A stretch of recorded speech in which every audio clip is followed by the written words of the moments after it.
Good morning and welcome to the inaugural meeting of the Minnesota House Commerce and Policy and Finance Committee. My name is Tim O'Driscoll and I will be one of the chairs of the committee, and we'll also be joined later in the session by Representative Cully Herr, who will also be a co-chair. And it's my pleasure to have her as a co-chair of this committee. She and I have worked together in this very same room at about this very same time, but on Monday mornings in the world of pensions. And we've been very successful in doing that. And we are also hoping for success with the 20 of us as members around the dais here this morning as well. We do have a quorum, and I thank all of you for getting up at this very early hour of the morning. And the first thing that we have on our agenda today is I'd like to get the members a chance to know each other.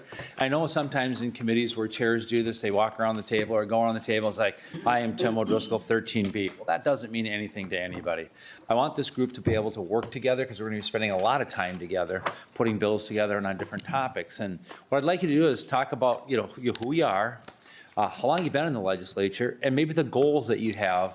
What brought you to be or want to be on the Commerce Committee? Some of you were tapped on the shoulder to ask to be on here. Others volunteered. I don't think anybody camped out in front of anybody's door overnight to try to get on the committee, but that could have happened. So with that, we have the most senior member of the Minnesota House on this committee, and I'm going to ask him to be the first one to go ahead and introduce himself and to talk about where he's from and his background and his goals on here. Before I turn it over to you, Representative and Chair Davids, when you speak, for those of you who have not been familiar with this room, the button that is in front of you on your right-hand side, if you push that button, it's on and off. And so to avoid feedback and different kinds of things to be able to do that. So when you're not speaking, make sure it's in the off position. And then when you're recognized, put in the on position and go ahead and speak. So Chair Davids. Well, thank you very much, Chair O'Driscoll. Greg Davids, District 26B, southeastern corner of the state. My district borders Iowa and Wisconsin. I'm in one of those counties where if the senator from Ankeny, Iowa gets his way, they will purchase the lower 9 counties. And so my farm is in Fillmore County, so I always wanted to own some Iowa farmland, but I don't know if it'll come to that or not. First elected in 1991. I'm sold that I'm the chair before the Joes and the Tim Wilkin.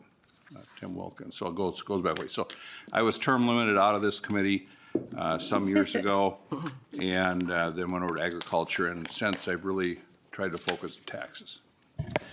Follow-up question for you, Representative Davids. Who was president when you were termed out of this? Abraham Lincoln. Somehow I don't believe that's the case, but don't try stand up. We'll go to the person to your right, Chair and Representative Heinzman. Yeah, thank you, Mr. Chair. Josh Heisman, I represent the Brainerd Lakes area. I have one of the largest chambers in the state, so one of the goals I would like to accomplish is better representing issues relevant to those folks and to make sure that their concerns are addressed. Very good, and welcome to the committee, Representative Reimer. Thank you, Mr. Chair. Max Reimer, I represent Chisago County. 28B is the district, so just about 45 minutes north of here. When I'm not in the legislature, I run a marketing company that works with real estate agents, and we just started a mortgage company 2 years ago. So I would say if I have any goal on this committee, it's to make sure that Minnesota is the most competitive it can be from our small business standpoint, and excited to be here. Thank you. Thank you, Representative and Chair Kresha. Thank you, Mr. Chair, and to the members. Representative Ron Kresha, I represent 10A, which is covers five counties in the central part of the state. Right at the core of that is Morrison County. Then I go Crow Wing, Aiken, Kanabec, and Mille Lacs. So I go around the Big Lake. Goals, let's just stop doing stupid stuff. And then we'll jump over to Representative Elkins. Steve Elkins, I represent the western half of Bloomington. I'm in my 4th term, 3 of which have been spent on this committee, and I asked for it. Thank you. And Representative Faulkner, it's not that I wanted to skip over you. Mr. Simon and Chair Stevenson were like totally in my sight line. I didn't get a chance to see you, but we are definitely going to come back to you, sir. All right, thanks. Yeah, Alex Falconer, representative from Eden Prairie, Minnetonka, 49A. I'm on this committee mostly because so much stuff comes through. Commerce is a first-time member. This is kind of my master's class, 2 years of just getting to know pretty much every topic possible that we can. So that's why I'm here, why I wanted to be on Commerce. And also, it's my youngest kid, Eddie's birthday today. He just turned 12. Very good. Welcome. Representative Cha.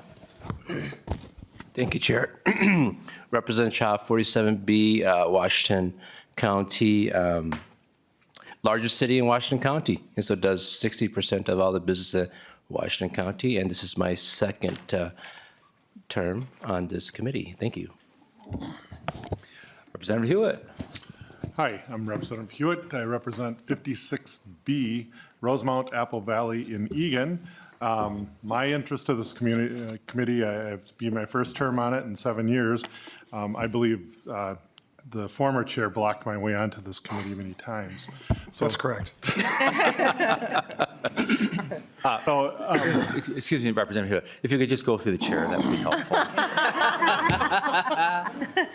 I'm sorry, Chair. You have the floor, Representative Hewitt. The interests that I have are two big interests. One is I'm a realtor, so I have great interest in property transfer, stuff like that.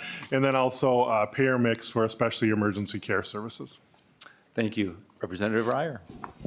Thank you, Mr. Chair. Representative Liz Ryer, Egan and Burnsville. I'm in my third term, first time on Commerce. Prior to being in the legislature, a business career, my clients were health insurers, financial services organizations. I'm a retired charitable gambling manager, so I'm very interested in many of the topics here. Thank you. Thank you. Representative Finke, welcome. Thank you, Chair. Lee Finke, she, her pronouns, District 66A. I live in St. Paul and have Falcon Heights, Lauderdale, and a portion of Roseville, and I'm excited to be here. I'm particularly interested in insurance coverage, pharmacies, other medical access, and making sure that we have an equitable economy for all of our communities. Thank you, and again, welcome. Representative Katiza-Wattoon, former Vice Chair. Thank you, Mr. Chair. I'm Carly Katiza-Wattoon. I represent most of the city of Eden Prairie, 49B. This is my fourth term in the legislature and my fourth term on Commerce. I'm glad to be here, here for consumer protection and many other items.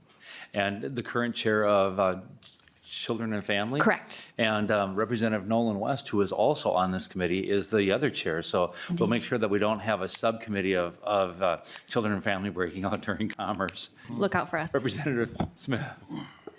Thank you, Mr. Chair. So many chairs on this committee. Representative Andy Smith, I represent District 25B, which is downtown Rochester and the surrounding areas. My first term on this committee, second term overall in the House. My wife and I run a small used bookstore, so very interested obviously in commerce, but overall most interested that we have an economy here in Minnesota that is both thriving, but also thriving for everybody, that everybody can take part in that prosperity. So happy to be here. Well, welcome. Representative Herr and Chair Herr and former Chair Herr and Thank you, Mr. Chair. Kali Herr, and I'm a state you all know I'm a state representative. I'm in 64A, and I actually represent from the river to the cathedral, south of 94 to St. Clair.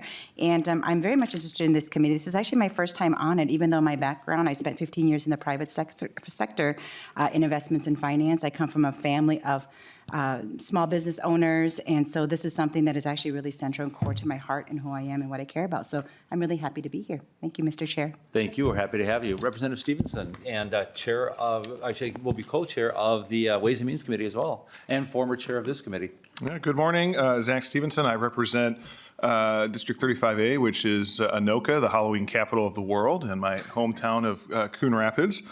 I've been on the Commerce Committee every term I've been here, and the reason why was because it was the only committee that didn't have any rules, which I appreciated. But sadly, tradition has come to an end, Mr. Chair. I'm so sad about that. So I'm in mourning this morning, but looking forward to this committee nonetheless.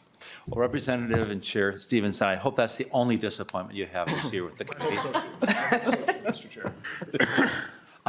We're going to come back to staff. We'll continue with members. The co-chair, Representative Bernie Perryman, and also for the record, Representative Elkins will also be a co-chair as the session moves on. everybody better watch out, right, Rep?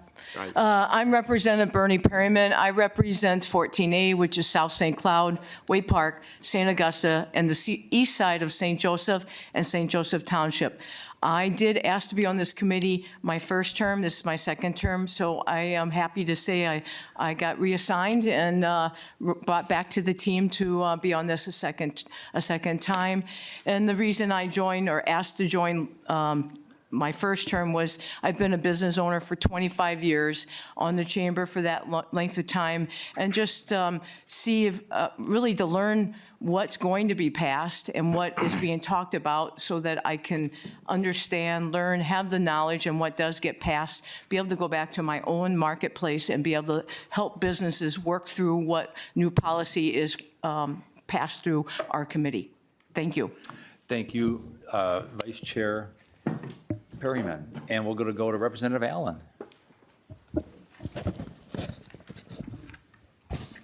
Let's see if I can get this thing figured out. Hello, everybody. My name is Keith Allen. I represent 19A, which is about an hour south of here, encompasses the communities of Kenyon, Wanamingo, Faribault, Janesville, kind of that long, skinny district. In my personal life, I am a small business owner. I'm a farmer. I hail from a family of farmers and union electricians.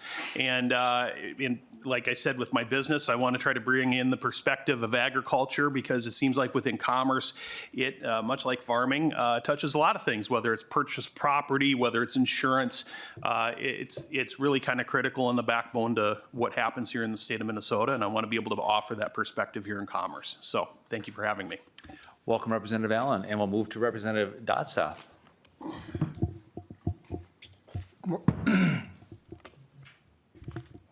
Good morning, Mr. Chair. Representative Jeff Dotseth, House Seat 11A, which consists, where I'm from, we don't talk about cities, we talk about counties. I'm from all of Carleton County, Northern Pines, Southern St. Louis. My wife and I actually run a real estate brokerage and a number of small businesses and also operate a small family farm. And I really believe commerce is really the heartbeat of our state, and it really is important to learn and grow in these committees. Thank you. Thank you. And Representative Van Binsbergen. Thank you, Mr. Chair. My name is Scott Van Binsbergen. I represent District 16A. I live in Montevideo. Montevideo is about 2 hours and 15, 20 minutes straight west of here. I've been in business since college. I moved back to my hometown, started a business, and I've been in business for 25 years. And, you know, I'm excited to be on this committee. I want to see Minnesota become fairer and an easier place to do business for all Minnesotans. And Representative and Chair Nolan West. I'm Nolan West. I represent Blaneham Lake and Columbus in the Minnesota State House. I just had a baby 2 weeks ago, so that's kind of fun. And I have an older daughter, it's 18 months, and she is the most adorable thing you'll ever see. I am here if you need pictures. And outside the legislature, I have a small business, Best in the West Media, where I do videography and consulting. Well, Representative Nolan West, you are certainly living the chair that you are of family and children with the new addition to your family. And Representative Katiza-Watun, very much a children's advocate as well. So I think the legislature will be served by your service in that area. And one thing that you missed because you were just a few minutes late, you also had to tell us if you were a tree, what tree would you be? No, I'm just kidding. Just kidding, but I just want to see who's all paying attention yet. We're going to go to staff and we're going to go to Mr. Brown. Morning, I'm Simon Brown. I've been on the Commerce Committee. This is my 6th year on the Commerce Committee. I am committee staffer Chair Herr. Very good. And then to my left is our CLA. Oh. Good morning. Good morning. I'm Karen Hartwig, and I'm proud to be here. I will learn a lot. In addition to being our CLA, Karen is also my LA. So I'm happy to have her a part of the team. To my immediate right is Jonathan Cotter. Jonathan? Good morning, everyone. My name is Jonathan Cotter. Between the Senate and the House, I do have some prior commerce experience, so looking forward to being back in the commerce world as the GOP CA for this committee. And then to finish out those around the table, we have our nonpartisan staff. Ms. Pompoon? Hi, Chair and members. I'm Laurie Pompu, the House Research Analyst that'll be staffing this committee, and I've been on the Commerce Committee. This will be my 11th term this year. Very good. And we'll wrap. Hello, everyone. Solveig Beckel, House Fiscal. I started with the legislature in the 2019 session, and I cover education finance in addition to commerce. Thank you very much. And then we have our 2 pages. I'll ask them to introduce themselves as well. And Ben, I'm sorry. Ben, go ahead. Ben Fries. Ben Fries, House Republican Research. Happy to be here. Even after the chair skipped over, you're still happy to be here. All right. Now we'll go to our pages.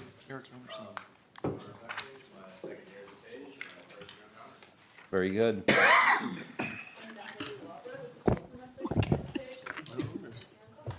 And if you will just stand up once again and hold your clipboard, that's a nice reminder to me to remind everybody that today and any day that you testify to the committee, you're going to ask to sign in. That's important for the record. So if the pages come running up to before or after you are done speaking, please oblige them by providing the necessary information for the public record.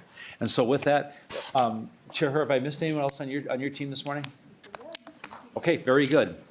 Our next order of business this morning is to hear from the interim chair of the Office of Cannabis Management. And is Eric Table here? There he is. If you'll go ahead and proceed to the testifying table and introduce yourself for the record. And today, Mr. Table is going to be going through with us information on the department, some policy and some fiscal issues, and then we'll open it up to member questions, and then we'll also, I think, have plenty of time this morning if there's anyone present who would like to provide input for the committee at this early stage of the game relative to the Office of Cannabis Management. With that, Interim Director Table, welcome. Introduce yourself for the record, please, and begin with your testimony. Thank you, Mr. Chair. My name is Eric Taubel, and I'm the Interim Director of the Office of Cannabis Management. Happy to be here today and talk about some of the work the office has been doing, some of the work we're going to be doing, and then also provide an update or a sort of little bit of an overview of the budget items we're bringing forward this year. When I begin, I sort of want to ground the committee, recognizing there are some new faces to the body as well as new faces to the committee and the work that we've been doing and the work that we're going to be doing in the future. And then we'll run through those 4 budget recommendations we have: operating adjustments, community reinvestment grants, testing facility license variance, and then clarifying some of our social equity license criteria. Mr. Table, just for audio, I'm going to pull that mic just a little bit closer to you there. All right, is that better? Thank you. Yes. All right. So the office was established in August of 2023. We're nominally charged with implementing Chapter 342, which once fully implemented will cover 3 sort of distinct work streams within the sort of cannabinoid universe. The first is the adult use cannabis market. The second is the medical cannabis program. The third is the hemp-derived cannabinoid products. The first work stream, that sort of adult use licensing process, is running through the office and has since the office's inception in August. In July of last year, we picked up the hemp-derived cannabinoid program, which began at the Board of Pharmacy, then was at the Department of Health, and now we found its home at the Office of Cannabis Management. At that same time, the Department of Medical Office of Medical Cannabis transitioned to the Office of Cannabis Management as well, which put all cannabis sort of in the same space. In addition to sort of working through those individual work streams, the office has also been tasked with the process of building an office from the ground up. So this time last year, when the office came to hearings, there were about 9 full-time employees assigned to the Office of Cannabis Management. As I sit here before you today, we now have 90 full-time staff. As part of the implementation work, the legislature provided the office with a cannabis advisory council, which had at first 51 members and now 54 members, who were members of industry, members from public health, government entities, whether it's from a tribal nation or other agencies around the state. This advisory council was tasked with providing guidance and advice to the office as we implemented the adult use cannabis program. You'll see here almost all of the Cannabis Advisory Council members that we work with. This is missing some people. There are vacant seats that we're hoping to get filled soon. This past year, we had 4 quarterly meetings with the advisory council. We asked for input from them on things like our testing strategy, our testing regime, as well as some of the cannabis warning labels that will be on products sold throughout the state. We have an upcoming meeting in the next few weeks, and we'll also have 3 more meetings throughout the course of 2025, a meeting later today with the vice chair to talk about agenda items. So looking forward to that in 2025.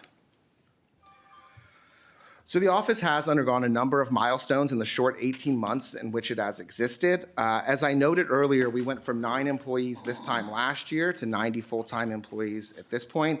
We also have about 20 temporary staff that we've brought on to deal with sort of high volume issues. At this particular point, it's going to be licensing, as we're about to open a licensing window for adult use as well as medical combination businesses shortly.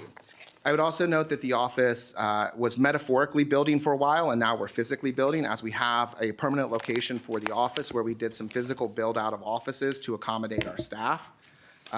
The office has a requirement that staff come into work 3 days a week. Many of our staff members like to come in more. We found in this sort of startup environment that the ability to walk past a colleague, have an impromptu meeting, has allowed us to triage issues as they come up in real time and really get ahead of problems before they become outsized.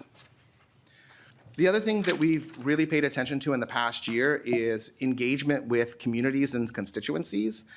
Cannabis is new for everyone in the state of Minnesota, and so we've been cognizant of the need to be in contact with those people that are either interested in being in the industry, have an interest in the industry because they're a local government and are going to have to deal with stores and facilities and cultivators and the like, as well as people who have concerns about cannabis, whether it's from a public health safety perspective or from an access to kids perspective. We've launched a number of direct communication strategies. So about monthly, we're holding a webinar, which we invite the public to. Topics have ranged from how to apply for a cannabis license to what the hemp market will look like after we establish adult use rules. And we also had one directed specifically to local governments about what cannabis will look like for them. We've also built out a brand new website that has at present somewhere in the neighborhood of 76 to 80 frequently asked questions. These are questions that come up repeatedly from community that we're providing the answer to sort of ahead of time. We also have a number of newsletters. We have newsletters aimed at general implementation updates. We have newsletters for people who are in the hemp space that need advice on compliance. We have a rulemaking website, or a rulemaking newsletter. When we sort of add up all the sort of subscriptions to these newsletters, it totals about 50,000 unique subscriptions. Obviously, there's some overlap between people, but we have a pretty broad reach with those newsletters.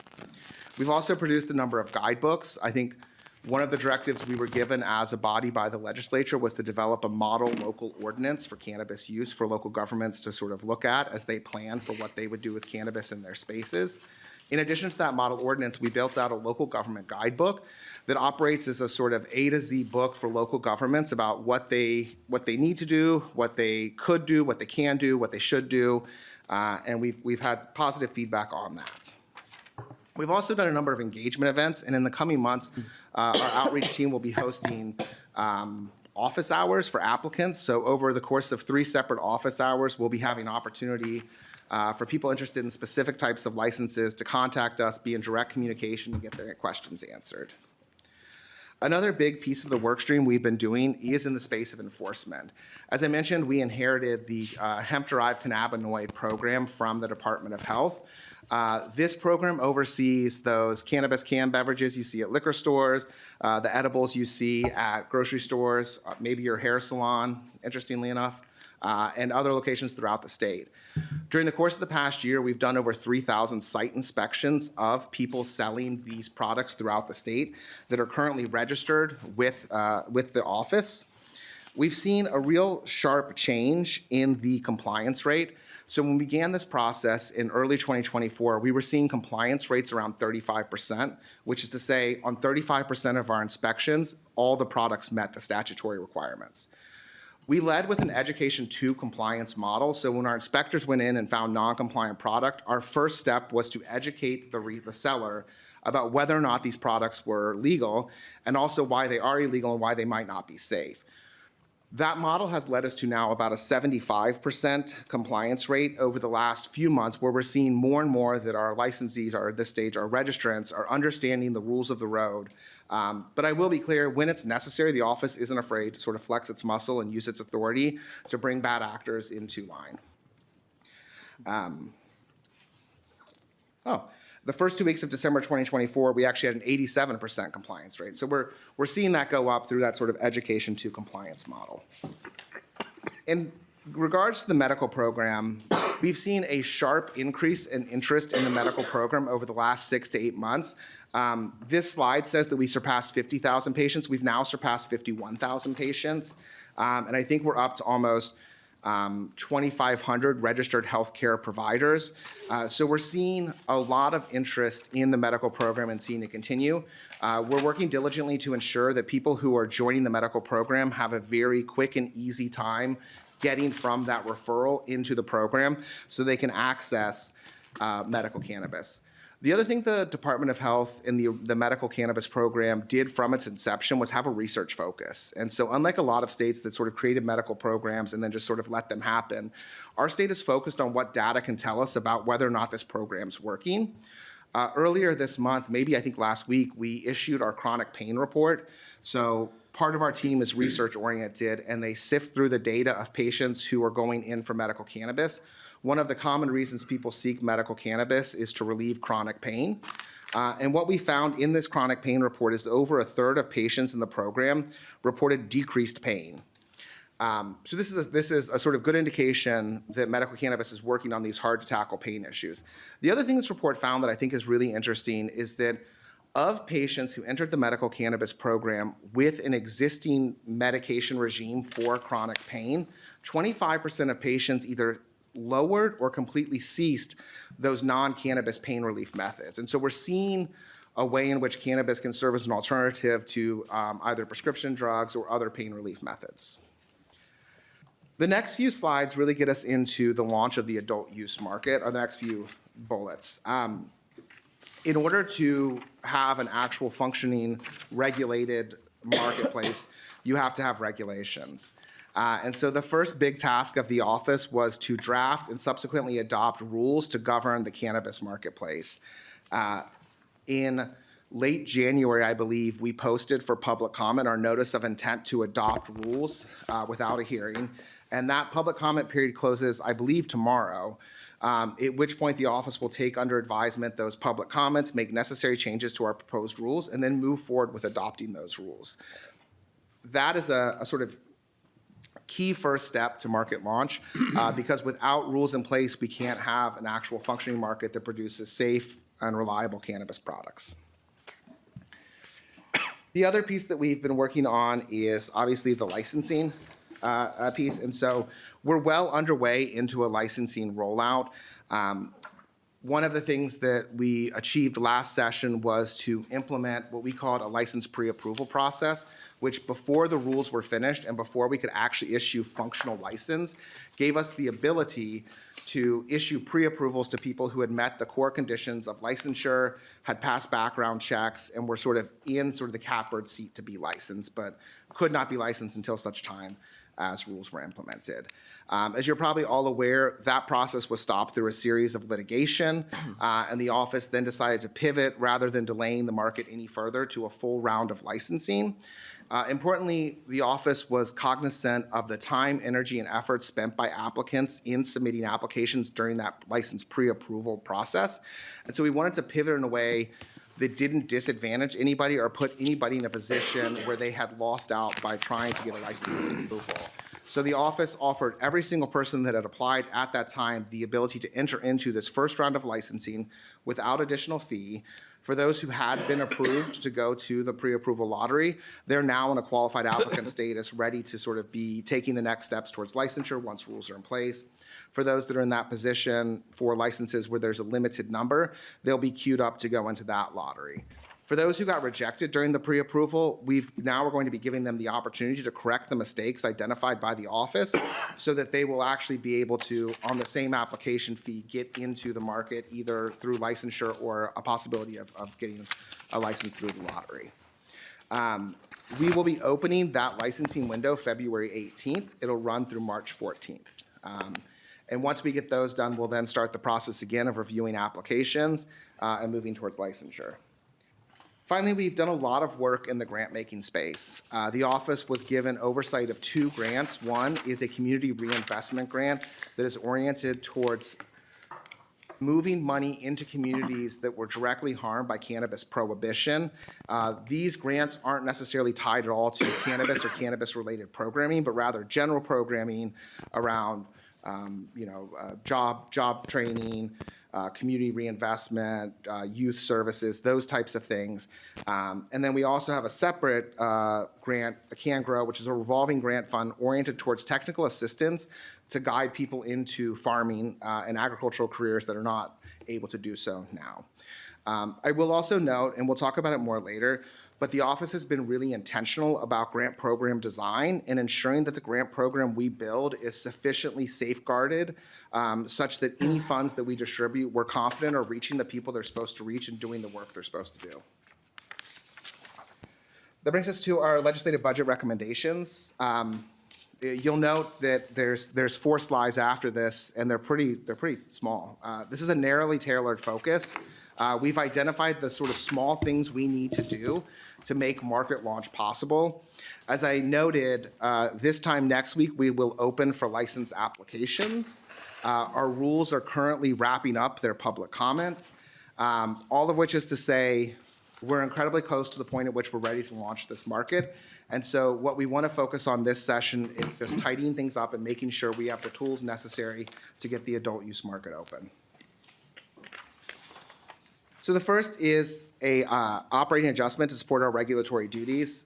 It's a relatively small number. These represent 1.5% and 2.5% of the office's operating costs.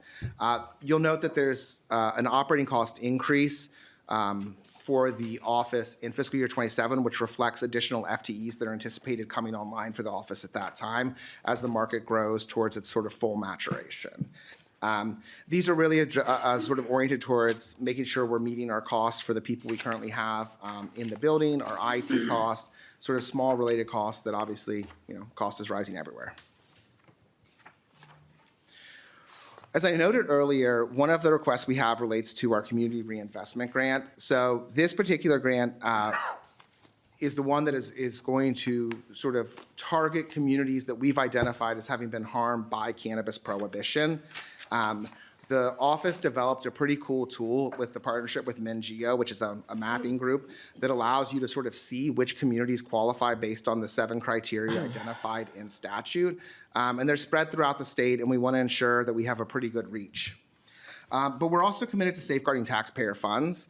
And so recognizing that we had limited time to launch the grant, our focus has been more on building a solid grant foundation in terms of practices and procedures than it is on rushing to get funds out the door. And what that looks like in practice is that we've worked directly with the Office of Grants Management on not just, what policies are required, but what are the best practices. We also reached out to the Office of the Legislative Auditor to ask if they had identified issues across the enterprise that they thought would be things we should be cognizant of.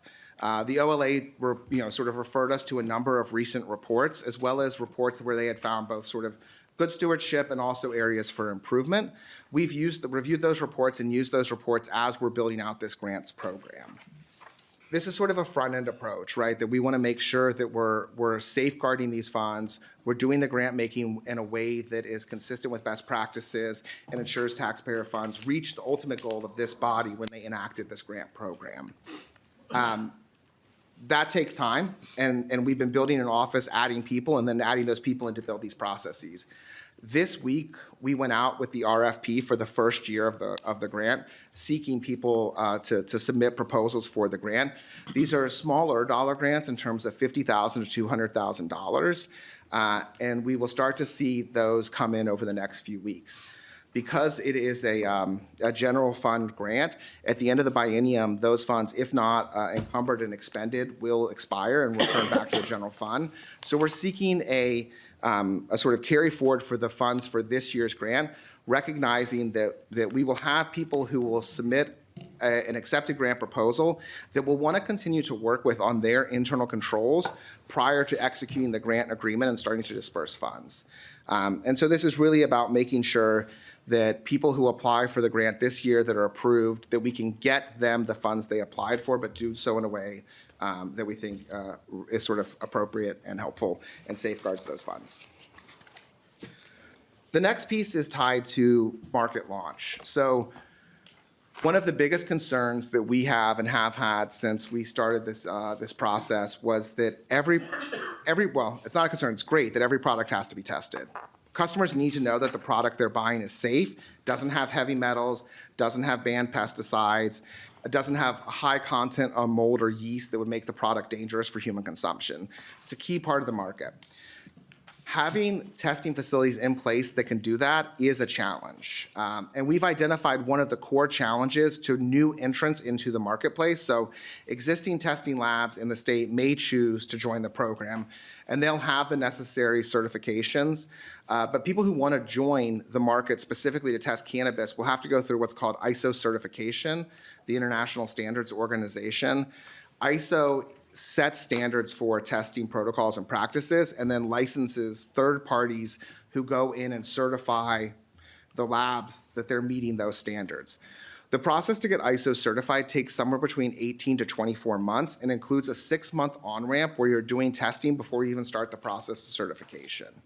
That's a 24-month lag in testing capacity that could create some backlogs in our products and have product not be able to move to the shelf of our sort of small business owners selling cannabis products because we're waiting for testing. What we've proposed is a variance that would allow the office to license testing facilities that are not yet ISO certified but are under contract with an ISO certification organization to do so, and then build in some checkpoints to make sure they're making progress towards that certification. This would allow us to have increased testing capacity at the early part of the market while also ensuring that the product continue to be safe. I would also note that the office, as part of its regulatory guidance and oversight, is looking to add some requirements around precision testing review that would require a second third party, at this point like the fourth party, to ensure that the testing protocols are being followed and are appropriate. The third proposal we have is an amendment to the social equity criteria. This is based on feedback we got during the license pre-approval process. So in the statute, there's a couple places where involvement with the police or being arrested or having a conviction qualifies someone as a social equity criteria. A number of people throughout the state of Minnesota were arrested for drug crimes, but in a actual very helpful way, they were diverted from convictions and direct involvement with the department and provided stays of adjudication. What these stays would allow for is basically you go into court, you say, yeah, I did it, I'm gonna admit I'm guilty. The judge does not take your guilty plea and instead gives you 2 years of probation, 3 years of probation, however many it is. And if you meet those conditions of probation, you come back into court and the judge says you're not guilty. And so in that way, you sort of avoid the consequences of a conviction. Those people still went through the court system, have some of the markers of having been injustice involved, and felt like their exclusion from this program was unwarranted or didn't line up with their expectations. Similarly, we saw this for people who had been adjudicated delinquent in the juvenile system for cannabis crimes or cannabis activity, seeking a similar sort of inclusion into this. And so this proposal, I think, reflects that feedback that we got during the process. I would also note that the testing variance, the social criteria change, as well as the social equity criteria and the testing variance don't have a cost associated. There was some cost related to technological changes, but the office is able to absorb those costs. So there's a no cost to these. The community reinvestment grant is budget neutral because the funds have already been allocated. And then obviously the operating adjustment is what it is. All right, thank you. We'll go to member questions. We'll start with Representative West and go ahead, Representative West. Thank you, Mr. Chair. And I apologize, we haven't been able to connect. You gave me a call, I gave you a call back, but then didn't make it. So hello, good to finally meet you, Mr. Taubel.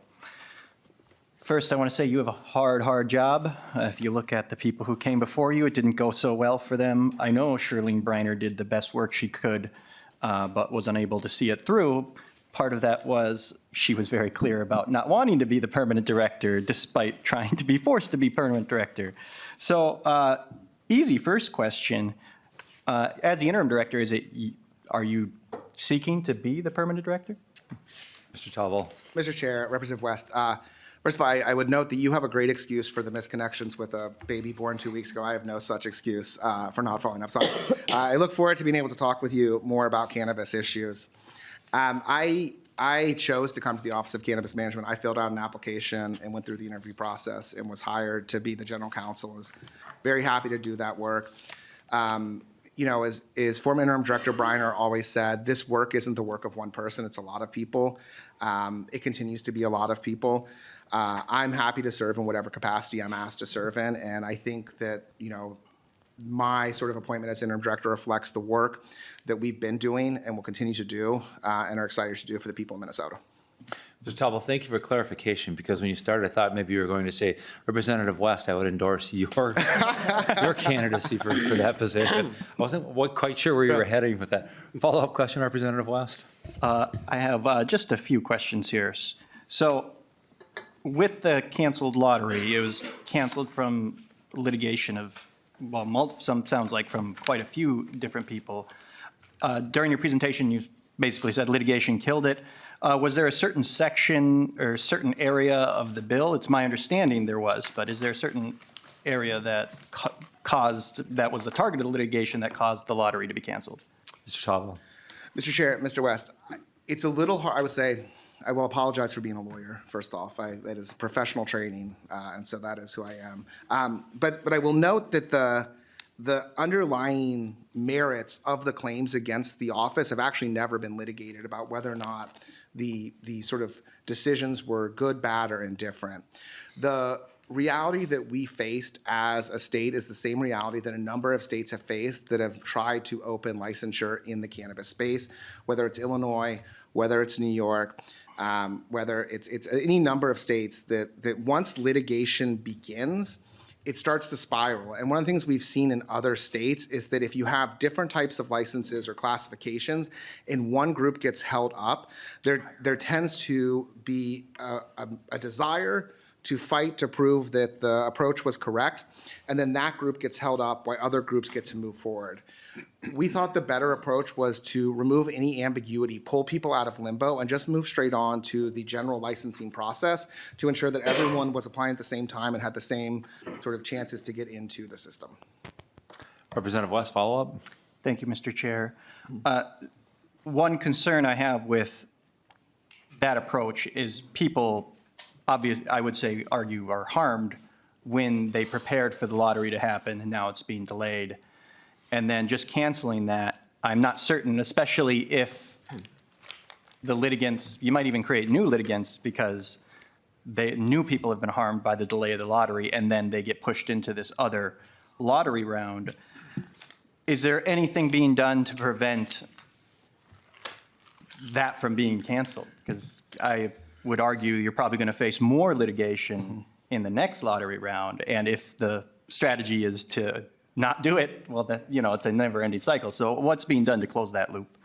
Mr. Talbot, before I have you answer, that became a very large issue at the end of last session, where we did have a hearing and heard from a lot of folks who had applications that were in process under a set of rules, and those changed, and that resulted in some litigation, as you referred to earlier. But I think Representative West is bringing up a very salient point about the fact that we could face more litigation in the state of Minnesota. And I'm curious to hear your answer, as I'm sure the rest of the committee is as well. Mr. Talbot. Mr. Chair, Representative West, thank you.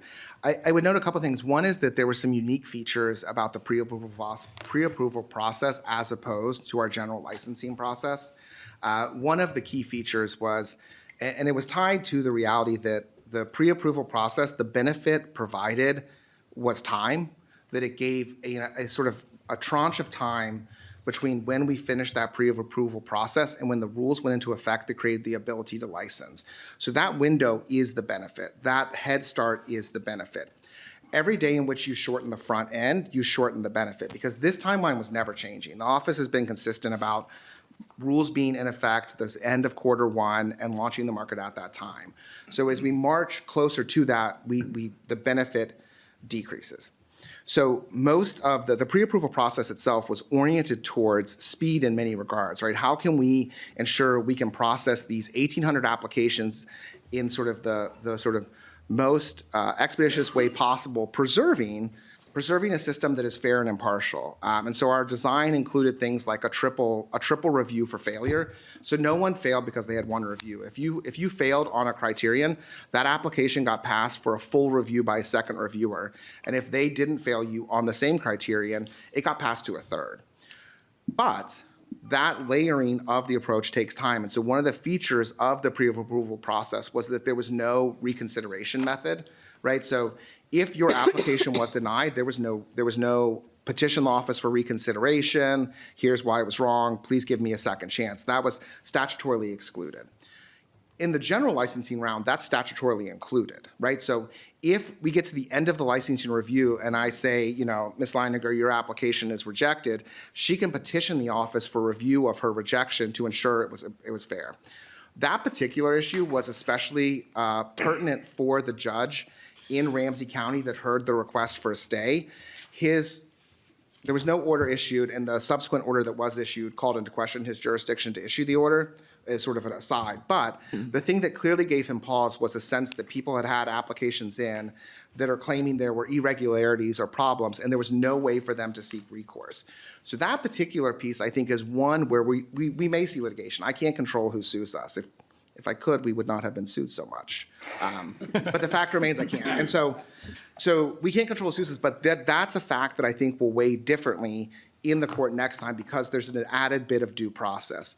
I would also note that in both the pre-approval statute or the pre-approval session law and the general licensing statute, there is a permissive ability for the office to request more information. And so in that pre-approval process, where again, speed was of the essence to preserve the benefit that was time, we said, based on the exact same testimony you heard, there's a lot of people in this state that are ready to go right now that can meet a high standard, a high threshold. And so we'll hold them to that high threshold. And those people that are the most ready will be able to fill these applications out correctly, and we won't ask for further information. That changes in the general round. So now, and we're going to do it for the people that got rejected in the pre-approval, we're going to say, here's some things you missed in your application. Can you address these and change these so we can get you into licensure? Those two pieces are markedly different. And I think as a judge sits and considers whether to stop a lottery process based on one or two dissatisfied applicants, the fact that they will have had a chance to fix their application in the pendency of the application, and then having failed to do so, will get a chance to request reconsideration from the office through an impartial review. We're walling off part of our legal team to have them do the reconsiderations. And so those two pieces to me speak to a different environment for legal challenge. And then the sort of final thing I would note is that, and I'll try to note it as sort of without details as possible, since we're currently in litigation about this issue, is that there's an open question at the Court of Appeals about the appropriate body to hear challenges for the Office of Cannabis Management application decisions. I think we'll have clarity on that by the time we get to the lottery, which will also help ensure we don't have what we have now, which is 7 suits at 2 different courts. And in my private practice days, I practiced in complex litigation. And so the surest way to slow things down was to be in multiple jurisdictions, multiple venues. And again, that I think informed the decision-making of the office of how is Minnesota best served? Is it best served by making a pivot to launch the market? Or is it best served by digging in and spending more time delaying and fighting to try to get to an answer? Representative Voss, I'll give you one quick follow-up. The list of members wanting to ask questions is mounting very quickly. I'm aware. Okay, I'll bundle question with what I would conclude my comments with. So looking at the true party of interest section of the law seems to be a big driver of many of the applicants being denied. And one question was asked of the department, which they responded that you can change ownership for these applicants after the fact, as long as you go through the Office of Social Equity, maintain the numbers. So you can change ownership after the fact, which I would say makes something like an option contract incentivized in the way it's written right now. And I don't believe an option contract is explicitly denied, and if I am wrong, I invite House staff to correct me. That true party of interest portion is going to continue to be a problem, and if we want a lottery with less litigation, we do need to, I think we either need to look at it or completely remove it. Looking at other states, Ohio legalized by ballot measure 6 months after we did, and they have over hundreds of millions of dollars in sales. So clearly, we're misfiring here, and both the social equity portions of the bill and the true party interest portions of the bill are chief drivers of litigation. So without those sections, we would have a functioning market today, I would argue, and I think that's a pretty unassailable position. So I would encourage the department to look at how we can fix those things, because it's not gonna, we're seeing other states blaze past us, and we're still not even to the starting gate. And lastly, just to end on a positive note, the testing portion of your OCM thing is one of the key things that needs to happen, or else we're gonna be even worse off even when we get license issued. Thank you, Mr. Chair. Mr. Tobble, did you want to respond to that? Yeah, the true party of interest stuff, I feel compelled not to speak about because of active litigation. And even though my general counsel's not here to tell me not to speak, I've retained some of those thoughts. So, but I do want to talk about Ohio, because Ohio is really interesting. Ohio legalized by ballot measure, and in that ballot measure had an on-by date, which said they had to have the market up by, I think, September of 2024. Ohio also had a robust medical program that predated the legalization for adult use. And what Ohio did was basically, it's interesting that they're held up as a sort of model of speed, because it took them 10 months to turn on the people that already existed selling cannabis. So their market launched with, I think, 98 pre-existing medical licensees who were given a dual license by the Division of Cannabis Control in the state of Ohio. And then it slowly has added other dual licenses. And so they leveraged their large existing medical cannabis market with an immediate turn on. That's sort of the reality of how Ohio worked. They also had the ability to use the existing medical cannabis rules as they did so. So I think they either have not yet or will shortly start the process of adopting adult use rules. And so in some ways, they're a little behind us because they don't have their adult use rules ready to go in the same place that we have ours.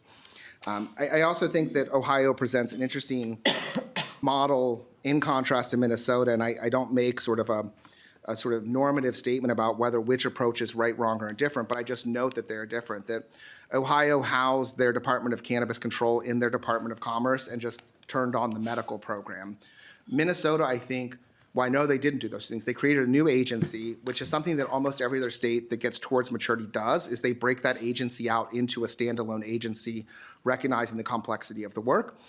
And then I think the other thing is that we had a really small medical program. There were 2 medical providers. I think at present there's 16 retail locations, but for most of the past couple of years, there's been less than 16. And so while Ohio certainly was able to do those sort of things, and that was the approach they took, it looks different than sort of Minnesota's blueprint. Our next question, member question comes from Representative Katiza-Watun, followed by Representative Perryman. Representative Katiza-Watun. Thank you, Mr. Chair. Mr. Tobel, I've got one quick question, I think, to follow up on the comments on medical cannabis and the market. So it's my understanding, never having been a patient myself, never having needed to access prescriptions for children or anything up to this point, that there are certain different forms of THC and cannabis that is accessible in the medical market that are not accessible in, or will not be accessible in the adult use market. If that's the case, can you just give a little bit more background on kind of how the medical, not exemptions, like licensure is provided, and what sort of back and forth our medical providers may need to do, or what hoops they might need to jump through to sell both on the adult use market and in the medicinal market? Yeah. Mr. Tobel. Mr. Chair, Representative, thank you for the question. So I think to sort of respond to the first part, there are a number of products that are in the medical marketplace that are designed for patients who are not regular cannabis consumers like children, so pill forms, things like that, that are probably not viable in the adult use market just because adult recreational cannabis users are interested in more medicinal approaches. And so I think even as we move into sort of an adult use in medical combination market, those products would be allowed in both marketplaces, but I suspect the only place they're economically viable is in the medical program. And so our medical providers will play a key role in ensuring those patients still have access to those types of medicine. With respect to the licensing of of medical cannabis providers, they'll be treated the same as every other applicant. We have a medical combination license that allows for cultivation, manufacture, and sale. The application window that we start February 18th will be open for them as well. And we've got a, what we call, I think it's like the applicant guidebook that has how to apply for every single license type. That's been updated for this round to include the medical combination business license, which is the primary medical license type, so they have the information they need to ensure that they can apply. The other thing I would note is that for people who want to enter the adult use market but have an interest in providing medical cannabis, we have a series of endorsements, whether it's medical cannabis cultivation endorsement, medical cannabis retail endorsement, that will allow even just like a small retailer to also be able to offer medical products to our medical patients. Timeline-wise, the current 2 registrants in the medical program are under contract. We're working on a contract extension just to keep that continuity, but we would anticipate they would be applying this round as well for those medical combination licenses. It would be on the same timeline as every other applicant that will review those applications in time, and then once provided a license, it's really up to the individual business to operationalize and get going. All right. Thank you, Representative Katiza-Watun. Next question comes from Representative Perryman, followed by Representative Ryer. Hello, Mr. Tauble. Thank you, Mr. Chair. Mr. Tauble, I believe there's 10 total licenses type that are going to be implemented, 6 untapped, 4 capped. Can you explain the 4 licenses and how many you might be awarding? Is there a cap on each category or a pool? If you can just give an overview of that, please. Mr. Tauble. Mr. Chair, Representative, thank you for the question. So the 4 license types that have caps in statute represent sort of the biggest parts of the supply chain. So that starts at the top with our cultivators, the people growing the cannabis and harvesting the cannabis, and then it goes to our manufacturers who take cannabis and create cannabis products. These are the people that are making the edibles, making the vapes, making all of those sort of products, and then down to the retailer. So when it's actually distributed at the point of sale. The other capped license type is one of 3 vertically integrated license types. Every other license type is restricted to its specific activity with small limitations around combining some of them. But we do have 3 vertically integrated license types. The micro, which is obviously a very small vertically integrated company. The mezzo, which is a mid-size, it's half the cultivation area of our cultivator, and about half the retail footprint of the retailer. So that one's capped as well. And the statutory caps for that mezzo, that vertically integrated one, is we have 100 total licenses to distribute. The first 50 will be available to people who qualify as social equity applicants, and then the second 50 will be available to all applicants. And that mirrored process goes for each of these. So in the cultivator, we have 50 total, split 25 each. In the manufacturer, we have 24 total, split 12 each. And then in retailer, we have 75 total, or 150 total, split 75 each. Representative Perryman, follow. Thank you. Mr. Chair, one more question. Mr. Tauble, could you update us on the compacting process you're in? Yeah, so Mr. Chair, Representative, I will let you know that compacting is ongoing. It is a nation-to-nation negotiation led by the governor's office in each of the individual 11 tribal nations that share territory with Minnesota. Those discussions have been going on for months, and once finalized, they'll be made public.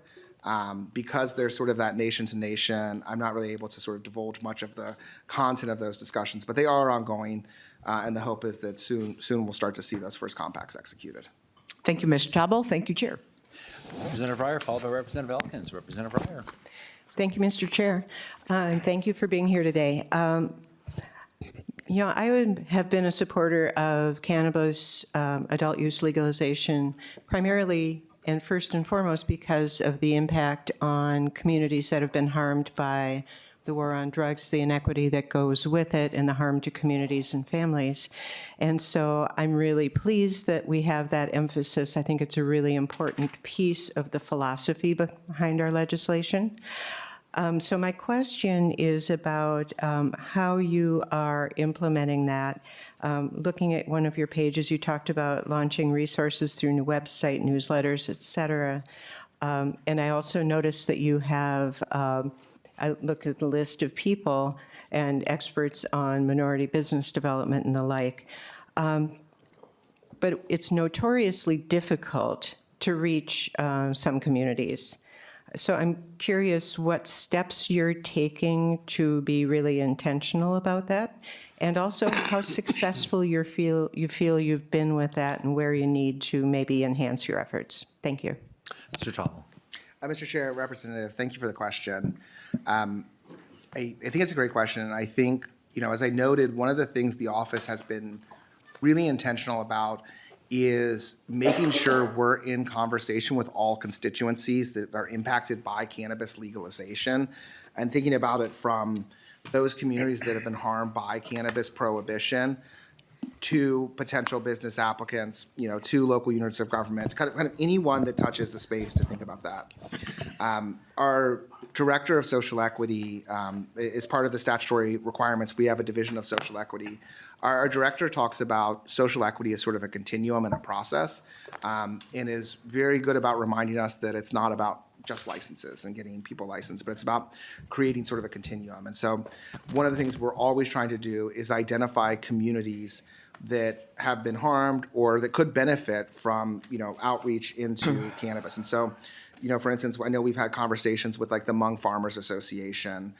We've had conversations with the National Minority Cannabis Business Association, locally with the Black Chamber, with the Hispanic Chamber, and really trying to find places where we can, if we don't have access to communities that might benefit from some of our programs, to find those communities and provide access to them and sort of say, here's what we're doing, here's all the resources we've created, and then also just being available to meet and talk about what it is we're doing, and then ways we can make it better or do better in those spaces. Representative Ryer, follow-up. Thank you, Mr. Chair. One last quick question. What languages are the materials available in? Mr. Topple, excuse me. Mr. Chair, Representative, thank you. So I do not know exactly what our translation protocols are. I do know for our application materials, we're available in Spanish and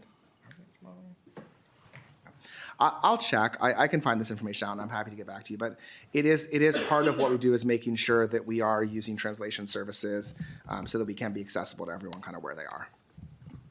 Thank you. Our next member question comes from Representative Elkins, followed by Representative Allen. Representative Elkins. Thank you, Mr. Chair. My question is, I think, an issue that I think Representative West was alluding to in his line of questioning as well. But it was pretty apparent that in the first round of the lottery, that there were parties that were essentially recruiting straw applicants to apply on their behalf with prearranged contracts that if one of the straw applicants were to win, they would transfer the license to the organizer of this. Is this something that we need to explicitly make a disqualifying criteria in the law? Mr. Topple. Mr. Chair, Representative, thank you for the question. I think based on the office's action, we feel like it is explicitly in the law and that it is disqualifying. We took serious the implementation of the legislative directives we were given, and it was clear to us that the true party of interest provisions were designed to prevent these sort of straw applicants that we had been warned by a lot of people that had happened in other states that use similar methods for license distribution, that there were all sorts of, bad actors willing to try to get people into contracts that are harmful or to use them just for an applicant and sort of discard them if and when they got the sort of license. And so we took that seriously. When we were discovered, we received a sort of tip from an informant that said, we think there's someone who's doing nefarious things in your application pool. We took the necessary steps to investigate, to review the documents, to review the information, and make a decision that we thought was consistent with the law, both as written as well as the intent. And again, I mentioned it in our enforcement section that we educate to compliance, but we're not afraid to use the authority we have. And if we feel like people are intentionally trying to subvert the law, we're going to take a stand. And so I think I'm very happy with the work the office did in that application review to ferret out bad actors and remove them from our application pool. Okay, thank you. Representative Elkins, follow-up? Just an observation. I had an opportunity recently, several of us did, to tour the facility that's being developed at Prairie Island. And I have to say, I was very awed and impressed. I mean, they're putting together a full end-to-end operation, which they're trying to do, is a lot of work. It requires a lot of expertise, and they appear to have been successful in recruiting some very high-powered expertise from people who had successfully done this in other states. So setting up one of these operations is not going to be easy for an applicant. And so you're going to have a lot of work to do evaluating these as the people actually try and set them up. Although there wasn't a question, Mr. Chabot. No, it was just an observation for the committee. Mr. Chair, I will say, we've had the chance as an office to tour a number of facilities, both of tribal nations as well as the existing medical providers. And it's a substantial undertaking, both in the amount of money it takes to build these facilities and the care that's taken with them. I also just would note that I think Minnesota, obviously I can't comment on specifics of the complex, but I think Minnesota will look different than a lot of states in terms of the role the tribal nations will play in our market. And having, I think, partners like Prairie Island who are engaged in this work will help make us a more robust and successful market. Thank you. And our next question comes from Representative Allen, followed by Representative Stevenson. Representative Allen. Thank you, Mr. Chair. And thank you, Director Chabot, for being here. As I look at the law, it kind of reminds me of something my old man used to say to me: you can't sell apples out of an empty apple cart, especially if you've never planted the tree. As I look at the rules that are coming out, you need product to be able to sell in a retail setting. And it seems like you're running cultivation and retail at the same time. So what's being done currently to ensure that there's safe product available for like businesses to be able to sell as you're trying to ramp up the cultivation side of it? Because it's just like we can't flip a switch on and grow it like tomorrow without greenhouse facilities and whatnot. So could you elaborate on that? Mr. Chabot, that is an interesting question because I've also had law enforcement raising similar questions when they've been involved, saying, people are saying, well, it's legal. Well, not the way you got it. It's not legal under Minnesota law at this point. So, Mr. Chabot. Mr. Chair, Representative, thank you for the question. It is a challenge, and I think I'll go back to the Ohio example. Ohio is like a lot of states that had pretty substantial and robust programs on the medical side prior to starting adult use. And so some of these questions just aren't really that pertinent to them because they have existing facilities, they have existing cultivation, they have existing supply chains. We're unique in that we don't, and there's a benefit and a burden. The burden is that it is going to take a little longer for things to get moving. We're trying to be intentional about how we stage licensing to get people into the marketplace so that we don't end up with 150 retailers waiting for product. At the same time, the benefit is there is a little bit of design principles you get to do to sort of try to build a better market and allow, as we have fewer people at the start cultivating, it does allow us to have a little more insight into those facilities in terms of inspections, enforcement, and oversight. I think the reality will end up being what the reality is based on business decisions. There's a number of operators in the space that have found the financing, are ready to go. Some are making plans already even before licensure begins. And so I think we'll see kind of a really mixed bag of people who achieve licensure of able to launch really successfully, really fast, or it takes them a while to get up and running. The other thing I would note is that one of the benefits of the pivot the office made away from pre-approval licensing into this like general licensing is we have I won't remember the exact number off the top of my head, but somewhere in the neighborhood of 190 micro business applicants who are in an approved status, that once we get rules in place, those micro businesses are going to be ready to go. And that's one of those vertically integrated license types. So we may see a large amount of people, a large number of small grows. And so we may have a really interesting market where we grow the market on the back of the smallest businesses to start and start to see brands develop within Minnesota in sort of a unique way. And so I think that's kind of ultimately the answer is that it will be a challenge, and we'll try to make smart decisions as we go to stage the market to get that supply chain running in a logical way. But we're sort of in the condition we are based on the sort of reality on the ground. Representative Allen, follow up. Well, just given kind of the situation that we're currently in, and there's already entities that are out there that are established and ready to do wholesale, it just seems like an extremely good direction to consider going as far as the market tries to get ramped up and try to meet the need. You know, utilize the existing resources we have to be able to make sure we can get this thing up off the ground and going. So thank you for that. Do you need to respond to that comment? Sure, I appreciate the comment, I think. Okay. Then our next member question, question comes from Representative Stevenson, followed by Representative Van Binsbergen. Representative Stevenson. Thank you, Mr. Chair. I have a comment and then a question. I think Representative Allen raises a great question. I was thinking about that when Representative West was making the comparison between Ohio, and I think Director Tauble kind of indicated that, but I did just want to add one fact. You know, a lot of states that were able to go faster were able to turn on their medical program and make it an adult use program and allow those people to participate. We decided not to do that in Minnesota for a variety of reasons, but I wanted to point out that even if we had wanted to do that, we could not have. I think the report that OCM put out last year said that to meet the demand of Minnesota, we will need 1.5 million square feet of canopy space, 1.5 million square feet of growth. The two medical companies today have a combined canopy size of like 90,000, maybe 100,000. So just not even 10% of what would have been required to supply the state. If we had turned on the medical companies and said anyone can buy there, two things would have happened. Prices would have gone up, way up, and medical patients would not have had access to their medicine, some of whom are kids suffering from seizures and other serious conditions. We wouldn't have wanted that. So it was just not an option for us to take that path, and as a result, it was always going to take longer. I do think that the director is correct when he talks about the impact that the tribal nations will have in this regard on supply. They've been, a lot of tribal nations have been building significant grow facilities, and then the micro businesses are also encouraging.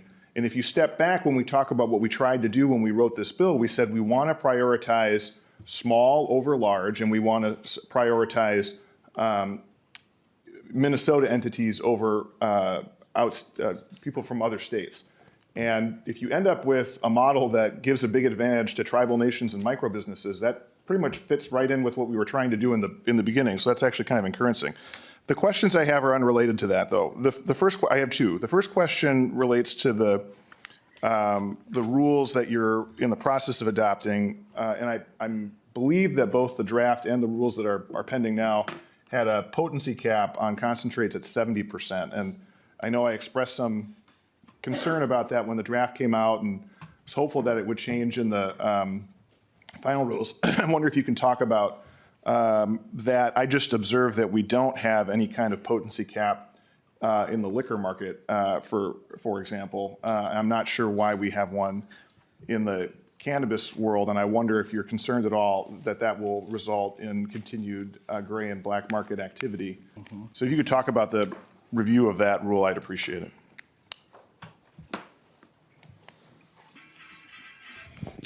Mr. Tauble. Mr. Chair, Representative, thank you for the question, as well as the comment.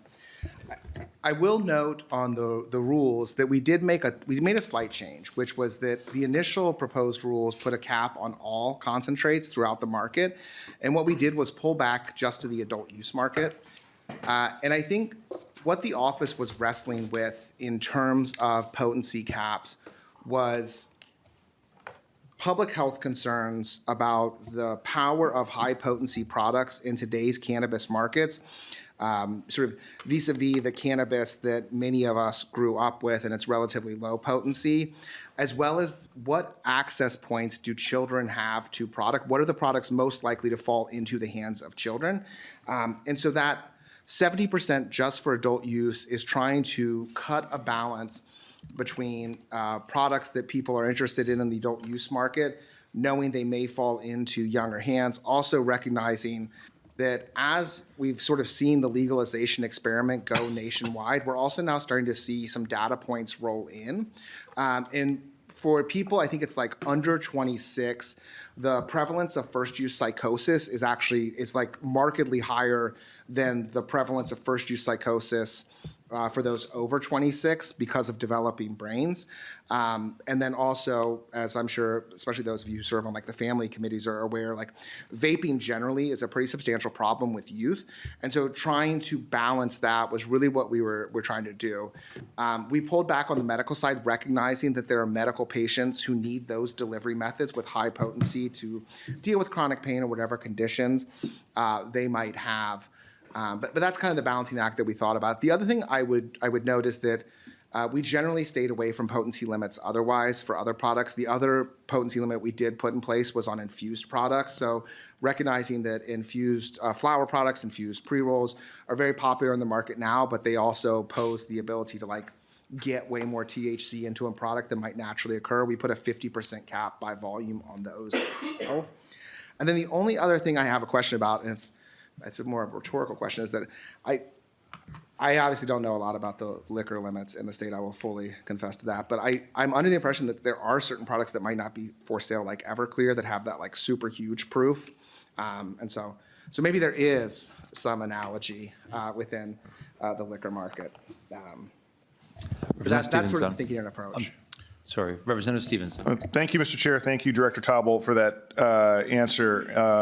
I remain concerned about using prohibition as a public health strategy, and maybe it'll be an ongoing conversation. I neglected to say at the beginning, by the way, and I've said this to you privately, but publicly, congratulations on this appointment. I think it's an excellent choice for OCM. We had a chance to work together extensively the last couple years, and I think very highly of you. I think you're doing a great job, and you're a great pick for this role. So congratulations on that. The other question I did want to ask you is about if you have any insight into what is happening at the federal level. There was an effort in the last administration to reschedule cannabis, and I wonder if you have any insight into what the status of that is, and if you could talk about, if that proceeds, what impact that would have on the Minnesota marketplace.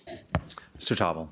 Mr. Chair, Representative, thank you for your kind words. I appreciate that, and I appreciate the vote of confidence.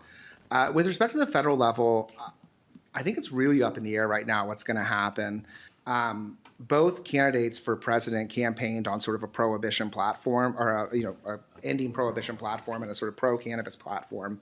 The DEA pick, as I understand it, is not necessarily friendly to rescheduling or descheduling, and the hearings that were set by the DEA in January have been taken off the books. So I think any sort of idea of what might happen at the federal level is kind of conjecture. I will just note that in the first Trump administration, Attorney General Jeff Sessions rescinded both the Cole and Wilkinson memoranda, which were the memorandum that basically outlined the DOJ's approach to non-prosecution towards states with regulated cannabis markets, as well as tribal nations with regulated cannabis markets. And though those were rescinded during the first Trump administration and not reinstated either during the first Trump administration or the Biden administration, the Department of Justice has shown sort of no interest in cannabis state markets. But I think my assumption is that we're probably in the same state of play we've been in for the past 10 or 12 years there around descheduling and rescheduling. And Representative Stevenson, you may have another follow-up, but I'm going to play the counterpart to that because you and I do really well on point-counterpoint on this over the years. My question is opposite of what Representative Stevenson said. What happens if the federal government says we are going to enforce this as a Schedule 1? How is Minnesota ready to react accordingly to be able to get in compliance with a complete prohibition or enforcement of current federal law? Mr. Chair, thank you for the question. I think we've just started to think about this question. As I noted in my answer to Representative Coleman, even as the sort of prior administrations have maybe walked back some of the Obama era, approach to cannabis states, my general belief is that the cat's kind of out of the bag. I think it's, something like 40 states have medical cannabis programs. Even we were, as an office, a number of us were at the National Cannabis Regulators Association, which sounds cool, but it's not, regrettably. It's just a bunch of regulators hanging out in a hotel. So not exciting. But when we were there, one of the things that I think surprised me was the wide variety of states that were represented there. So met colleagues from Georgia, South Dakota, Mississippi, some states like Virginia where it's a little up in the air. And so I think the reality sort of is that cannabis at the state level is probably kind of here to stay. I think whether or not we ever reach sort of the end of prohibition at the federal level is probably an open question. But I do think it's something that as an office we'll continue to think about and continue to make plans around, because you never know what is going to happen. And obviously we want to make sure that we're in a good place depending on what happens next. Thank you, Mr. Tobble. Representative Stevenson, any other follow-ups on your? No, thank you. Okay. Our next question comes from Representative Van Binsbergen, followed by Representative Herr. Representative Van Binsbergen. Thank you, Mr. Chair. My question is, thank you for your information today. It's been very helpful. Appreciate that.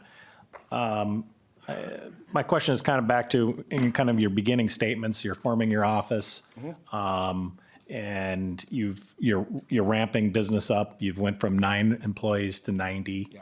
Just curious about how some of those decisions are made and bringing those employees on, and then where you see the future of your agency. And then also you made comment that your new employees are coming in 3 days a week. And just curious, is that the long-term strategy, or will there be 5-day work week? Just curious, and what they're doing on those days off, or I shouldn't say days off. Days are not there. Mr. Tobble, I'll give you a chance to collect your thoughts, because there's a lot of things there, and if you miss something or you're not sure, we'll certainly ask the representative to go back and clarify. Have at it, Mr. Tobble. Chair, thank you, Representative, for the question. So one of the things that I've actually found most exciting about being in a new office is the nimbleness we have, where we can make some changes pretty quick because we're relatively small, and be agile. As we've built out the org chart, we've been thoughtful about the needs today are not the needs tomorrow. And so today we need to do licensing. So we have a robust licensing staff.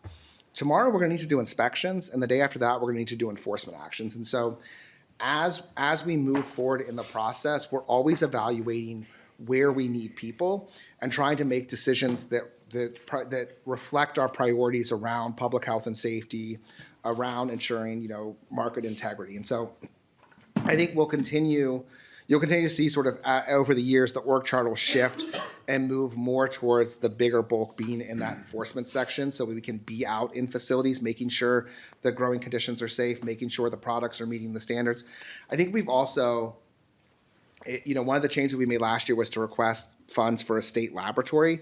I think we're also seeing the importance of having scientists in the building, of making sure that the decisions we're making are informed by research and science. So that, I think, is an ongoing conversation. Every time, an FTE opens, I think we're going to look at it and say, what is the best use of these funds to sort of complete our work? With respect to the in-office requirements, that was a requirement established at the outset of the office. And again, sort of reflecting the reality of this work is pretty fast-paced and things change fast and we have to pivot. And so being able to be together makes that a lot easier. I'd also note that we have a lot of inspectors, and so those people oftentimes are just out in the world doing inspections and things like that. Many of our employees also have jobs that, we have a customer service team who responds via email to questions as they come in, and so most of their work is sort of computer-based. They're in office 3 days a week, but if they choose to, they can work remote and have the sort of capability to securely log into our system and answer those questions. Representative Binsbergen, a follow-up? Nope, thank you. Thank you. Our next question comes from Representative Herr. Thank you, Mr. Chair. And Mr. Taubal, I just had a question and then one just ask of you. The first is regarding the micro licenses. This is not going to stay down here. And I appreciate the time that you've spent, going over OCM and everything that it has been through these last couple of years. What I do just have a quick question about the micro licenses is that, I know that, and maybe I'm remembering this incorrectly, but, with micro licenses, you can be completely vertically integrated. And I guess now after having toured a number of cannabis facilities, I think it would be really, really difficult for any micro license to be completely vertically integrated. Where do you see the micro licenses sort of ending up in that supply chain, once all the licenses have been, approved and we are fully operating in this cannabis market? Mr. Tobble. Mr. Chair, Representative Herr, thank you for the question. The micro license, I think, is an interesting license. And I think, I kind of agree with you that I think total vertical integration is probably unlikely to see someone who's going to have a cultivation facility and a manufacturing facility and a retail location kind of all together. It would be a pretty substantial investment. And because of the limited nature of the total square footage of canopy, the limits on manufacture, it might be challenging. I think what I likely see these being is someone identifying a place in the market that could use some sort of specific product. So you may, for instance, see someone decide to create like a branded, joint company, like, Rep Herr's Magical Joints. And so, you would sort of really focus in on purchasing cannabis from other growers and then converting them into your product to sell. I do think there, especially in this early part of the market, as bigger cultivators are coming online, there'll be a space for those early with some amount of capital to build cultivation facilities that might supply the market flower products. I could also see someone having sort of a successful small outdoor grow to supplement income and be able to sell into a processor who can turn that into cannabis oil and cannabis products. And then it also is a sort of gateway to retail. So if, for instance, someone is really interested in retail but doesn't want to have multiple locations, they just want to sell cannabis in their neighborhood inside a store instead of on the street corner illicitly, they can get that micro license, open up that storefront and just retail. So I think it'll ultimately end up being something around like a niche market serving one part of the supply chain. So, Mr. Tobble, Representative Herr, follow-up? Thank you, Mr. Chair. Just one ask. So I am still hearing from a number of the SCA applicants, and I know that they've had a little bit of challenge maybe having direct communication with decision makers. And so my ask is that if we can continue to have that discussion, as you can see today, there's still a lot of questions around the pre-approval process and those particular applicants. I think there's over 600 of them. And so we just encourage you, I'm looking forward to potentially just facilitating some conversations between you and them directly. And so just kind of be open to that. Thank you. Mr. Tobble, do you want to comment on her comment? I appreciate it. We will always do our best to be in conversation with the community. We also are trying to ensure that we are consistent with access and don't have any sort of inappropriate meetings with applicants where we don't offer the same information to everybody. And so part of our public outreach program is really making sure that anytime we say anything to someone, we're saying it to everyone as well. That ends our member questions right now. Is there anyone that has any follow-up questions from the committee? So I have three things I want to do. Take any public testimony today if there are folks who want to share. Then I want to do a wrap-up with Mr. Tobble before we adjourn today. Representative West, did you have a follow-up question? I do, Mr. Chair. Thank you. Well, first, quick comment. Chair Stevenson makes two very good points. The 70% cap, I've heard, is an issue. I mean, I don't really understand any of the science, but I've heard it doesn't make it any safer, but requires additional fillers, which who knows what they're putting in. So addressing that cap, and both ideologically, as the chair points out, and practically, I think makes a lot of sense. Another thing Chair Stevenson made a very good point on is, and Mr. Tobble did as well, the medical market can't take over because we have a tiny medical market. It's very difficult for them to operate as the law is currently written. Is the department willing to look at, I see in your proposal, I didn't see anything that would help the medical operators supply the market early on. Is there anything that the department's entertaining to help the medical market enter? Because as it's written right now, it seems very difficult for them. Mr. Mr. Tobler, do you want to respond to Representative West's statement? Mr. Chair, Mr. West, I appreciate both comments. Like I said, when the rule comment period ends, we are going to have sort of an internal review and look at all the comments and make final decisions about what makes the most sense. I would just flag that the rules also include prohibitions on certain types of products in those concentrates so that we only have sort of USDA-approved food additives in them to try to curb some of the possibility of junk being filled in for the other 30%. And then I think with respect to, the sort of medical applicants, we look forward to opening the application window and having anyone who's interested make an application and then working to, if we have applicants who are currently in the market, transitioning them from Chapter 152 into Chapter 342. But I don't believe we have any sort of proposals on the table at this time about that. Very good. With that, we have exhausted our member questions. Is there anyone from the public who would like to testify this morning before the committee on the topic that is before the committee? Mr. Chabot, maybe just have you stay close by in case it's something that we need to phone a friend. Good morning and welcome to the committee, and go ahead and state your name for the record, and we'll just ask you to kind of hold your testimony to 2 or 3 minutes this morning if you would. Thank you. Thank you, Mr. Chair and members. My name is Layli Fadahi. I wear a number of hats in this industry, including as the director of MinCan, which is a public interest advocacy organization that's dedicated to ensuring that Minnesota's cannabis policies reflect the intent of this legislature, the needs of the industry, and the interests of that fought to legalize it. I'm also the president of Qualified Applicants for Pre-Approval Lottery, which I'll talk about in a minute, but it is a organization put together to advance the interests of the 632 small businesses that were cleared for pre-approval and are now kind of in limbo.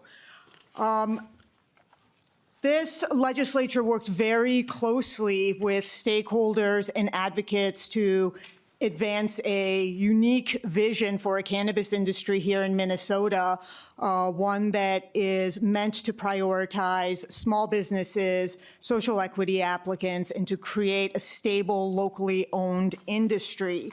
And we have grave concerns that this vision is now being undermined by several different dimensions of poor regulatory decision-making, engagement, and implementation.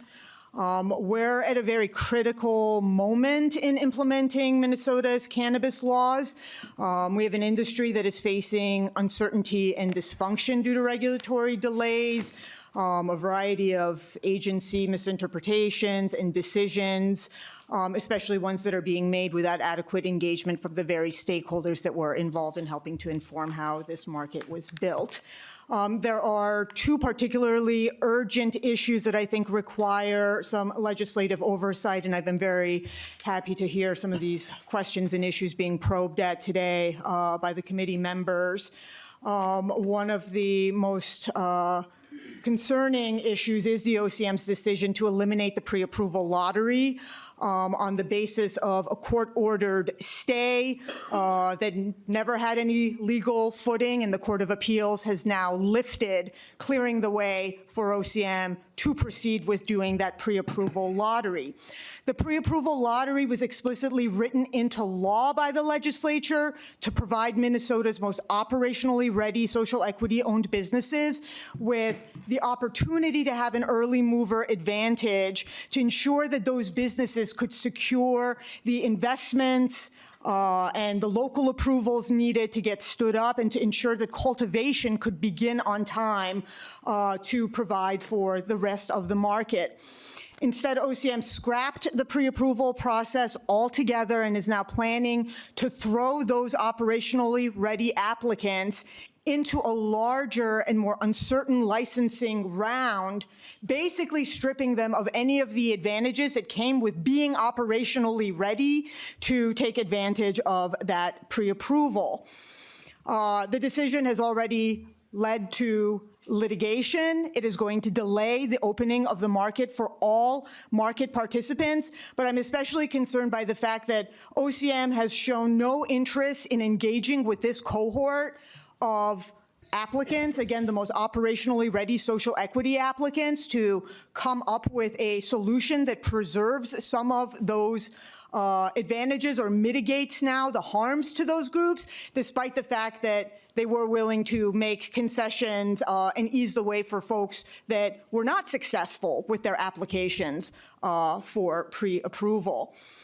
The issue is that Minnesota's cannabis businesses, they can't plan, they can't hire, they can't get investments when licensing timelines keep changing, and especially when it's because of OCM choosing of its own accord to disregard what its statutory mandates have been. So we have these businesses that are now left waiting indefinitely, hemorrhaging money, while we're waiting for, the next round of licensing to happen, where they will be thrown in a much, much larger pool and have a lower chance of being pulled.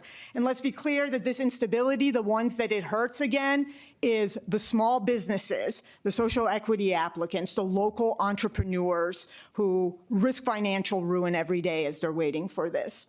Second, I think that there's a grave concern about engagement and accountability in rulemaking and in various implementation decisions.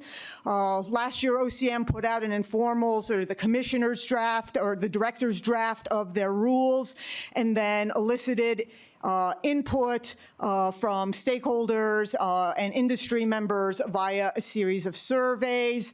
We know that response to those surveys was robust from industry members, and now that the rules have been published for formal comment, virtually no changes have been made based on that input that came in from stakeholders and from industry members.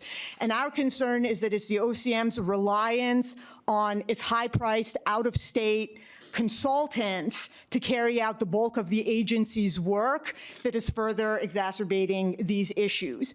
That instead of building a regulatory system that reflects Minnesota's unique cannabis market, the legislative intent, that they're outsourcing critical policymaking to a firm that has no direct familiarity with our state's industry, its existing market dynamics, or the small businesses that they're supposed to be supporting.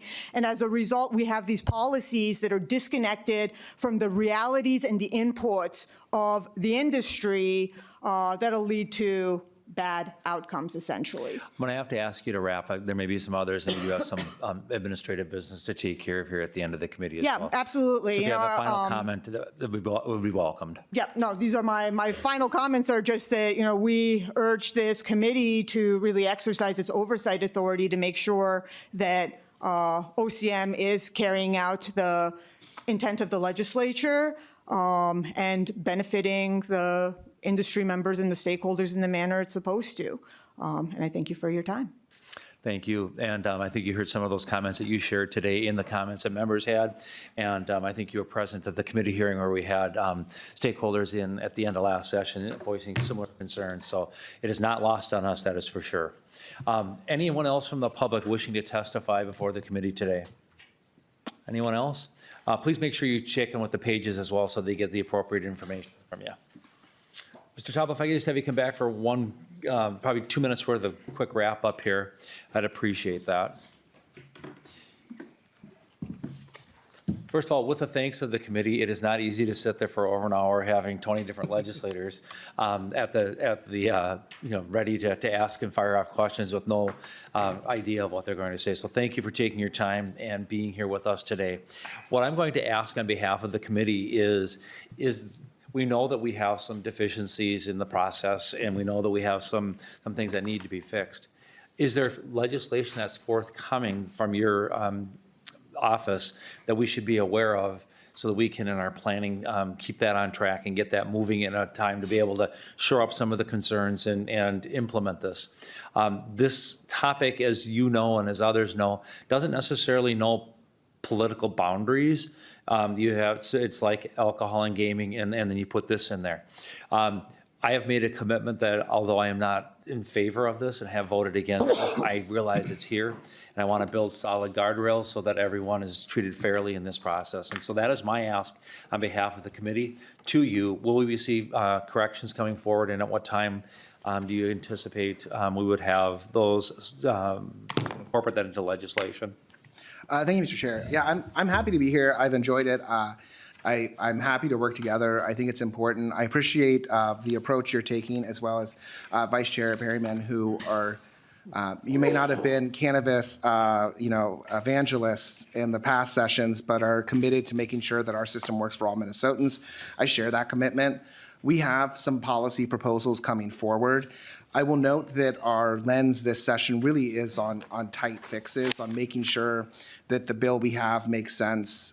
As I noted during my presentation, we're on the precipice of the launch, and certainly we could tinker forever and sort of make little changes here and there. But the reality is we need to launch the market. And once the market launches, we'll continue to make changes and updates and build the market that sort of is fair for all Minnesotans.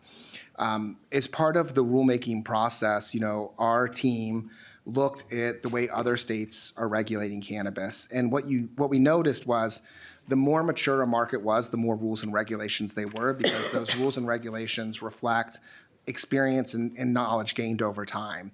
And so we're like I say, we're on the precipice of launch. We're trying to get everything we can done in the next few months to launch successfully. And then we'll continue to work to make sure that we're updating and changing the laws and the rules and the regulations and the guidance as necessary to make sure that the market works for everyone. And do you have a timeline? Do we have a time? I'm told we have jackets on our policy Okay. proposals. Okay. And one day will know what that means. But I it would sounds good. invite you to get together with some of the members Yeah. and maybe the chairs and vice chairs, just to start having a conversation so we can kind of figure out where things are at. Yeah. And then finally, it would be inappropriate if I didn't give you a chance as well to respond to the comments that were in the public testimony part alleged against your organization and your agency. So Mr. Chair, if you have any comments, you're certainly welcome to make those at this time. I appreciate the opportunity. I also appreciate Ms. Fadhi's passion for the cannabis bill. And we're committed to working with all partners, all constituencies to do the best we can. Given, as she noted, she's representing pending litigation against us, I'll leave that as my comments. Thank you again for your time with the committee. Tomorrow, members, we will have Commissioner Arnold and others from the Department of Commerce in talking about their policies and their budget for next year. Seeing no other business before the committee, we are adjourned.